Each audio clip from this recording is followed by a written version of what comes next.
പുതിയൊരു വീഡിയോയിലേക്ക് എൻ്റെ എല്ലാ പ്രിയപ്പെട്ട കൂട്ടുകാർക്കും ഒരിക്കൽ കൂടി സ്വാഗതം. ഇന്നത്തെ നമ്മുടെ വീഡിയോ എന്ന് പറയുന്നത് വളരെയധികം ഗുണമുള്ള ഒരു വീഡിയോ ആണ്. ഒരുപാട് പേർക്ക് വളരെയധികം റിസൾട്ട് കിട്ടിയിട്ടുള്ള നല്ലൊരു വീഡിയോ ആണ് ഇന്നത്തെ വീഡിയോ എന്ന് പറയുന്നത്. അതായത് നരച്ച മുടിയൊക്കെ ഉള്ളവർക്ക് മുടിയെല്ലാം നല്ല കറുപ്പാവുന്നതിന്, അതുപോലെ ഡൈ ഒന്നും തേക്കാതെ തന്നെ, അതായത് കെമിക്കൽ ഡൈയും നാച്ചുറൽ ഡൈയും ഒന്നും ഉപയോഗിക്കാതെ തന്നെ മുടിയെല്ലാം നല്ല കറുത്ത കളറിൽ വരുന്നതിനും, അതുപോലെ തന്നെ മുടി നരച്ചിട്ടില്ലാത്ത ആൾക്കാർക്ക് പെട്ടെന്ന് തന്നെ അകാല നരയൊന്നും വരാതിരിക്കുന്നതിനും, നരച്ച മുടിയൊക്കെ ഉള്ളവർക്ക് പുതുതായി കിളിർത്ത് വരുന്ന മുടിയും നല്ല കറുത്ത കളറിൽ വരുന്നതിനും ഒക്കെ സഹായിക്കുന്ന നല്ലൊരു എണ്ണ തയ്യാറാക്കുന്ന വീഡിയോ ആണ് ഇന്നത്തേത്. വളരെ എഫക്റ്റീവായിട്ടുള്ളതാണ്, ഒരുപാട് പേർക്ക് റിസൾട്ട് കിട്ടിയിട്ടുള്ളതാണ്. അപ്പോൾ ഇതിൻ്റെ സ്ഥിരമായിട്ടുള്ള ഉപയോഗം കൊണ്ട് തന്നെ നമ്മുടെ നരച്ച മുടിയെല്ലാം കറുത്ത കളറിലേക്ക് മാറുകയും, അതുപോലെ തന്നെ പുതിയതായിട്ട് കിളിർത്ത് വരുന്ന മുടിയെല്ലാം നല്ല കറുത്ത കളറിലായിരിക്കുകയും ചെയ്യും. അതിപ്പോൾ എങ്ങനെയാണ് തയ്യാറാക്കുന്നതെന്ന്, എന്തൊക്കെയാണ് വേണ്ടുന്നതെന്നും ഒക്കെ നമുക്ക് നോക്കാം. വീഡിയോയിലേക്ക് പോകാം. ആദ്യം തന്നെ ഞാനിപ്പോൾ ഇതുപോലെ ഇത് കേശവർദ്ധിനി ചെടിയുടെ ഇലയാണ്. കേശവർദ്ധിനി ഇത് മുടി വളരുന്നതിനും അതുപോലെ തന്നെ മുടി കറുക്കുന്നതിനും ഒക്കെ വളരെയധികം സഹായിക്കുന്ന നല്ലൊരു ഇതാണ്. ഇതിൻ്റെ തണ്ട്, പൂവ് എല്ലാം മുടിയുടെ ആരോഗ്യത്തിനും മുടി വളരുന്നതിനും ഒക്കെ വളരെയധികം സഹായിക്കുന്നതാണ്. അപ്പോൾ ഞാനിപ്പോൾ ഈ കേശവർദ്ധിനി ചെടിയുടെ ഇല കുറച്ച് തണ്ടെടുത്തിട്ടുണ്ട്. അതിനുശേഷം നമ്മുടെ ചെമ്പരത്തിപ്പൂവാണിത്. ഇത് നമ്മുടെ നാടൻ ചെമ്പരത്തിപ്പൂ, 5 ഇതളിൻ്റെ ചെമ്പരത്തിപ്പൂവാണ്. അതും കുറച്ചെടുത്തു. അടുത്തതായിട്ട് നമ്മൾ കുറച്ച് കറിവേപ്പില എടുത്തിട്ടുണ്ട്. അപ്പോൾ കറിവേപ്പില നമുക്കിവിടെ ആവശ്യത്തിനും എടുക്കാം. കറിവേപ്പില നമുക്ക് എല്ലാവർക്കും പണ്ട് മുതലേ അറിയാവുന്നതാണ്. നമ്മുടെ മുടി വളരുന്നതിനും മുടിക്ക് നല്ല കറുപ്പ് കിട്ടുന്നതിനും ഒക്കെ വളരെയധികം സഹായിക്കുന്നതാണ് ഈ കറിവേപ്പില. അതുപോലെ തന്നെ കുറച്ച് തുളസിയുടെ ഇല എടുത്തിട്ടുണ്ട്. ഇത് നമ്മുടെ തലയിലുണ്ടാകുന്ന ചൊറിച്ചിലും അതുപോലെ തന്നെ തലയിൽ താരനും ഒക്കെ വളരെയധികം നല്ല രീതിയിൽ പെട്ടെന്ന് മാറുന്നതിനൊക്കെ വളരെയധികം സഹായിക്കുന്നതാണ്. അതുപോലെ തന്നെ അടുത്തത് പനിക്കൂർക്കയുടെ ഇലയാണ്. പനിക്കൂർക്ക ഇലയും നമുക്കറിയാവുന്നതാണ്. നമുക്ക് തലമുടിക്ക് തലമുടിയിലെ തലയൊട്ടിയിലൊക്കെ ഉണ്ടാകുന്ന ഇൻഫെക്ഷനൊക്കെ മാറുന്നതിനൊക്കെ വളരെയധികം സഹായിക്കുന്നതാണ് ഈ പനിക്കൂർക്ക ഇല എന്ന് പറയുന്നത്. അതുപോലെ തന്നെ അടുത്തതായിട്ട് ഞാനിപ്പോൾ കുറച്ച് ഉലുവയും കൂടി എടുത്തിട്ടുണ്ട്. ഇത്രയും സാധനം കൂടി നന്നായിട്ട് കഴുകിയതിന് ശേഷം നമുക്ക് മിക്സിയുടെ ജാറിലിട്ട് നന്നായിട്ടൊന്ന് അരച്ചു കൊണ്ടുവരാം. അപ്പോൾ ഞാനിപ്പോൾ ഇതെല്ലാം നല്ല രീതിയിലൊന്ന് അരച്ചുകൊണ്ട് വന്നിട്ടുണ്ട്. നല്ല പേസ്റ്റായിട്ടൊന്നും അരയത്തില്ല, കാരണം ഇലകളല്ലേ ഇതൊക്കെ.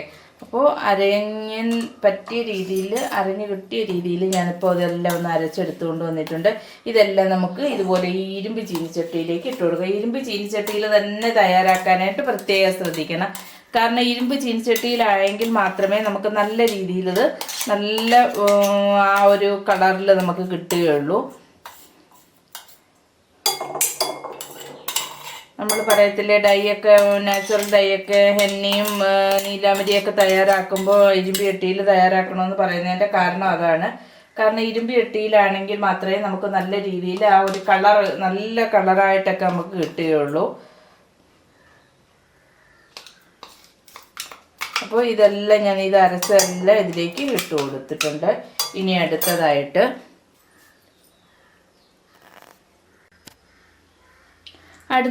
ഞാനിപ്പോൾ ഇതിലേക്ക് 1 സ്പൂണിന് വേണ്ടിയിട്ട് നെല്ലിക്കാപ്പൊടിയാണിത്. നെല്ലിക്കാപ്പൊടി ഇട്ട് കൊടുക്കുന്നുണ്ട്. നെല്ലിക്കാപ്പൊടി വേണമെന്നുണ്ടെങ്കിൽ നമുക്ക് കുറച്ചും കൂടി ഇട്ട് കൊടുക്കാവുന്നതാണ്. ഇത് മുടിയുടെ വളർച്ചയ്ക്ക് നല്ലതാണ്. അതുപോലെ തന്നെ മുടി നല്ല രീതിയിൽ നന്നായിട്ട് കറുത്ത മുടിയായിട്ട് വളർന്നു വരുന്നതിന് വളരെയധികം സഹായിക്കുന്നതാണ്. നരയൊക്കെ മാറുന്നതിനൊക്കെ വളരെയധികം ഉപകാരപ്പെട്ട ഒന്നാണ് നെല്ലിക്കാപ്പൊടി എന്ന് പറയുന്നത്. ഞാനിപ്പോൾ ഒരു 1.25 സ്പൂണിന് വേണ്ടിയിട്ട് നെല്ലിക്കാപ്പൊടി കൂടി ഇട്ട് കൊടുത്തിട്ടുണ്ട്. ഇനി ഞാനിപ്പോൾ 1 സ്പൂണിന് വേണ്ടിയിട്ട് മൈലാഞ്ചിയുടെ പൊടിയാണ്, ഹെന്ന പൗഡർ, മൈലാഞ്ചിപ്പൊടി ഇട്ട് കൊടുത്തിട്ടുണ്ട്. മൈലാഞ്ചിപ്പൊടി എടുക്കുമ്പോൾ പ്രത്യേകം ശ്രദ്ധിക്കണം, ഇതുപോലെയുള്ള പച്ച കളറിലുള്ള പൊടി തന്നെ എടുക്കണം. അല്ലാതെ ഒരു ബ്രൗൺ കളറിലുള്ള പൊടി കിട്ടും, അതാണെങ്കിൽ നമുക്ക് അത്രയും നല്ല ഗുണമില്ല. കാരണം അത്രയും നല്ല പ്രയോജനം ചെയ്യുന്നതേ അല്ല അത്. അപ്പോൾ നമ്മൾ ഹെന്ന പാക്കുകൾ ഉപയോഗിക്കുമ്പോഴായാലും എല്ലാം ഇതേപോലെയുള്ള പൊടി എടുക്കാനായിട്ട് പ്രത്യേകം ശ്രദ്ധിക്കുക. അടുത്തതായിട്ട് ഞാനിപ്പോൾ എടുക്കുന്നത് മുരിങ്ങയിലയുടെ പൊടിയാണ്. ഇതിപ്പോൾ മുരിങ്ങയിലയുടെ പൊടി വേണമെന്ന് നിർബന്ധമില്ല. മുരിങ്ങയില ഉണ്ടെന്നുണ്ടെങ്കിൽ ആ ഇല നമുക്ക് ഇത് അരയ്ക്കുന്നതിൻ്റെ കൂട്ടത്തിൽ, കാരണം നമുക്ക് ഈ പനിക്കൂർക്കയുടെ ഇലയും വർദ്ധനയുടെ ഇലയും ഒക്കെ അരയ്ക്കുന്നതിൻ്റെ കൂട്ടത്തിൽ അതും കൂടി ഇട്ട് അരച്ചാൽ മതി. നമുക്ക് അരച്ചെടുക്കുകയെങ്കിൽ അതാണ് കുറേ കൂടി നല്ലത്. അത് തന്നെയാണ്. കാരണം ഈ പച്ച ഇല അരയ്ക്കുന്നതാണ് ഒരുപാട് നല്ലത്. അപ്പോൾ ഞാനിപ്പോൾ പച്ച ഇലയല്ല അരച്ചിരിക്കുന്നത്, പൊടിയാണ് എടുത്തിട്ടുള്ളത്. പൊടിയും കൂടി ഇട്ട് കൊടുത്തു. അതിനുശേഷം ഞാനിപ്പോൾ വെളിച്ചെണ്ണയാണ് എടുത്തിട്ടുള്ളത്. വെളിച്ചെണ്ണ നല്ല ആട്ടിയ വെളിച്ചെണ്ണയാണ്. ആട്ടിയ വെളിച്ചെണ്ണ ഇത്രയും വെളിച്ചെണ്ണയ്ക്ക് വേണ്ടിയിട്ട് എടുത്തു. നമ്മുടെ ആവശ്യത്തിന് എടുക്കാം. അടുത്തതായിട്ട് ഞാനിപ്പോൾ എടുക്കുന്നത് കാസ്റ്റർ ഓയിലാണ്. കാസ്റ്റർ ഓയിൽ ഒരു 2 ടീസ്പൂണിന് വേണ്ടിയിട്ടും കൂടെ നമുക്ക് എടുക്കാം. ഒരുപാട് എടുക്കണ്ട, ഒരു 2 ടീസ്പൂണിന് വേണ്ടിയിട്ടും കൂടി എടുത്തിട്ടുണ്ട്. എടുത്ത് ഇതെല്ലാം കൂടി ഇട്ട് നന്നായിട്ട് നമുക്കിനി ഒന്ന് മിക്സ് ചെയ്ത് കൊടുക്കണം. ഇതെല്ലാം കൂടെ നല്ല രീതിയിൽ അങ്ങ് മിക്സ് ആക്കി എടുക്കണം.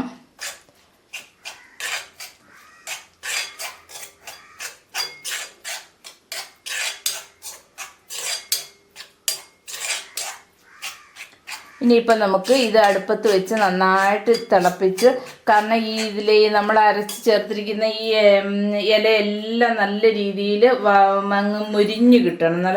കാരണം നമ്മൾ ഇതുപോലെ ഇങ്ങനെ എടുത്ത് പൊടിക്കുന്ന സമയത്ത് പൊടിഞ്ഞ് കിട്ടുന്ന രീതിയിൽ ഇലയെല്ലാം ആയി കിട്ടണം. അപ്പോഴേക്കും ഇതിൻ്റെ എണ്ണയെല്ലാം ഇറങ്ങി വരും. അപ്പോൾ നമുക്ക് ഇനിയിപ്പോൾ അതിനുശേഷം നമുക്ക് എണ്ണ തയ്യാറാക്കി ഉപയോഗിക്കുന്നതിന് മുമ്പ് 2 ഇൻഗ്രീഡിയൻസ് കൂടി നമുക്ക് ഇതിൽ ചേർത്ത് കൊടുക്കണം. അതൊക്കെ നമ്മൾ തയ്യാറാക്കിയതിന് ശേഷം വരാം, എങ്ങനെയാണെന്ന് നോക്കാം. അതിനുശേഷം ഞാനിപ്പോൾ ഫ്ലെയിം എല്ലാം ഓൺ ചെയ്തിട്ടുണ്ട്. ഓൺ ചെയ്തതിന് ശേഷം ഇത് നമുക്ക് നന്നായിട്ട് ഇളക്കി കൊടുക്കണം. ഇളക്കി കൊടുത്ത് നന്നായിട്ട് നല്ല രീതിയിൽ ഇതങ്ങ് നന്നായിട്ട് ഈ ഇലയെല്ലാം അരഞ്ഞതെല്ലാം നല്ല ഫൈനായിട്ട് പൊടിഞ്ഞു കിട്ടുന്ന രീതിയിലാവണം. ആവുന്നതുവരേക്ക് നമുക്ക് ഇളക്കിയതിന് ശേഷം വരാം. ഇപ്പം നന്നായിട്ട് തിളച്ചൊക്കെ വന്നിട്ടുണ്ട്, കണ്ടില്ലേ? നല്ല രീതിയിൽ തിളച്ച് വന്നിട്ടുണ്ട്. ഇവിടെ കറണ്ട് അങ്ങ് പോയി, അതുകൊണ്ടാണ് എനിക്ക് വെട്ടം ഒട്ടും ഇല്ലാത്തത്. ഞാനിപ്പോൾ ഇതെല്ലാം തയ്യാറാക്കി, എണ്ണയെല്ലാം തയ്യാറാക്കി വെച്ചിട്ടുണ്ട്. തയ്യാറാക്കി ചൂടൊക്കെ ആറിയിരിക്കുകയാണ്. ഇതിനിപ്പോൾ നമുക്ക് ഞാനിപ്പോൾ ഒരു പാത്രത്തിലേക്ക് അരിപ്പ വെച്ചിട്ട് അതിൻ്റെ മേളിലേക്ക് ഒരു തുണിയും കൂടി വെച്ച് കൊടുത്തിട്ടുണ്ട്. ഈ തുണിയിലേക്ക് ഇട്ട് നമുക്കൊന്ന് നന്നായിട്ടൊന്ന് അരിച്ചെടുക്കണം. ഇതേപോലെ എല്ലാം നന്നായിട്ട് അരിച്ചെടുത്തതിന് ശേഷം വരാം. ഇപ്പോൾ ഞാനിപ്പോൾ ഇവിടെ എണ്ണയെല്ലാം നല്ല രീതിയിൽ അരിച്ചെടുത്ത് വെച്ചിട്ടുണ്ട്, കണ്ടോ? ഇതേപോലെ അരിച്ച് നമുക്ക് കിട്ടിയിട്ടുണ്ട്. നമുക്കിത് നോക്കാം.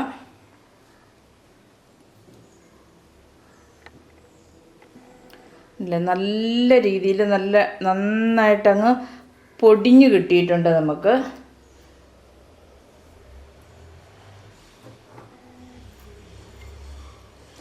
നമ്മൾ തയ്യാറാക്കിയ എണ്ണയുടെ കളറ് കണ്ടോ? ഇനിയിപ്പോൾ ഇതിലേക്ക് നമുക്ക് ചേർക്കേണ്ടതെന്ന് പറഞ്ഞാൽ ആദ്യം തന്നെ നമുക്ക് ചേർക്കേണ്ടത് ഒരു നുള്ളിന് വേണ്ടിയിട്ട് ഉപ്പ് ചേർത്ത് കൊടുക്കണം. ഒരുപാടൊന്നും ചേർത്ത് കൊടുക്കരുത്, ഒരു നുള്ളിന് വേണ്ടിയിട്ട് ചേർത്ത് കൊടുത്താൽ മാത്രം മതി. ഞാനിപ്പോൾ ഒരു നുള്ളിന് വേണ്ടിയിട്ട് ഉപ്പ് ചേർത്ത് കൊടുത്തു. അതുമായിട്ട് നമ്മൾ ചേർത്ത് കൊടുക്കുന്നത് ഇതിലേക്ക് നീലാമരിയുടെ പൊടിയാണ്. നമ്മൾ നീലാമരിയുടെ പൊടി മേടിക്കുമ്പോൾ നല്ല ഫ്രഷ് ആയിട്ടുള്ള പൊടി മേടിക്കാനായിട്ട് പ്രത്യേകം ശ്രദ്ധിക്കുക. അതല്ലെന്നുണ്ടെങ്കിൽ നമുക്ക് വീട്ടിലോ നീലാമരി ഉണ്ടെങ്കിൽ ഉണക്കി പൊടിച്ചെടുത്താലും മതി. ഇതുപോലെ പച്ച കളറായിരിക്കും നീലാമരിയുടെ പൊടിക്കും. അപ്പോൾ അത് നമ്മൾ കുറച്ച് ഏകദേശം ഒരു 1.5 ടീസ്പൂണിന് വേണ്ടിയിട്ട് ഞാൻ ഇട്ട് കൊടുത്തിട്ടുണ്ട്.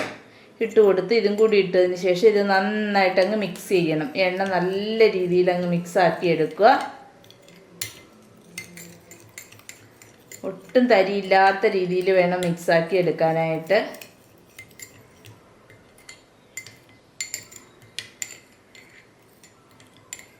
ഇപ്പോൾ നന്നായിട്ട് ഞാനിപ്പോൾ ഇതുപോലെ മിക്സാക്കി എടുത്തിട്ടുണ്ട്, കണ്ടില്ലേ? ഇപ്പം ഇത് നമ്മൾ സ്ഥിരമായിട്ട് ഉപയോഗിക്കാവുന്നതാണ്. അപ്പോൾ ഞാനിപ്പോൾ തയ്യാറാക്കി വെച്ചിട്ടുള്ള എണ്ണയാണ് ഇത്, കണ്ടില്ലേ? നല്ല ഒരുമാതിരി എണ്ണയുടെ അതേ ഇതെല്ലാം ഒരു രീതിയിലാണ് ഇതിരിക്കുന്നത്. നല്ല ബ്ലാക്ക് കളറുമാണിത്. ഇത് നമുക്ക് കുറച്ചെടുത്തതിന് ശേഷം കുറച്ച് തേച്ച് കഴിഞ്ഞാൽ മതി. നമുക്ക് ഇത് കുറച്ചെടുത്തതിന് ശേഷം നമുക്ക് സാധാരണ നമ്മൾ എണ്ണയൊക്കെ തലയിൽ തേക്കുന്നത് പോലെ തന്നെ തേക്കാവുന്നതാണ്. തേച്ച് അരമണിക്കൂർ കഴിഞ്ഞതിന് ശേഷം കഴുകിക്കളയാം. ഇത് ഒരു പ്രാവശ്യം ഉപയോഗിച്ചത് കൊണ്ട് തന്നെ ഒരിക്കലും ഒരു റിസൾട്ട് കിട്ടത്തില്ല.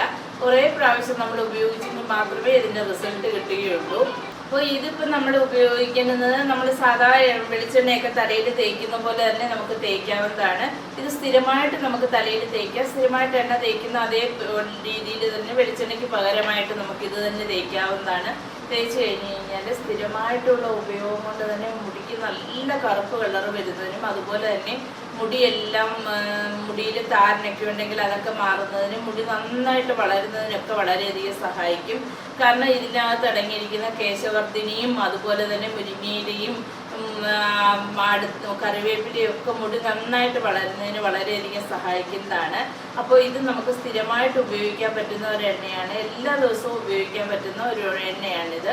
വളരെയധികം എഫക്റ്റീവായിട്ടുള്ള എണ്ണ. ഇഷ്ടപ്പെട്ട് കഴിഞ്ഞാൽ ലൈക്ക് ചെയ്യാനും ഷെയർ ചെയ്യാനും കമൻറ്റ് ചെയ്യാനും ഒന്നും മറക്കരുത്.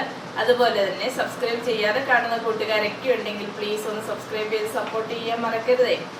അപ്പോൾ ഇന്നത്തെ ഈ വീഡിയോ നിങ്ങൾക്ക് എല്ലാം യൂസ്ഫുള്ളായി കാണുമെന്ന് കരുതുന്നു. പുതിയൊരു വീഡിയോയുമായി വരുന്നവരേക്കും ബൈ ബൈ.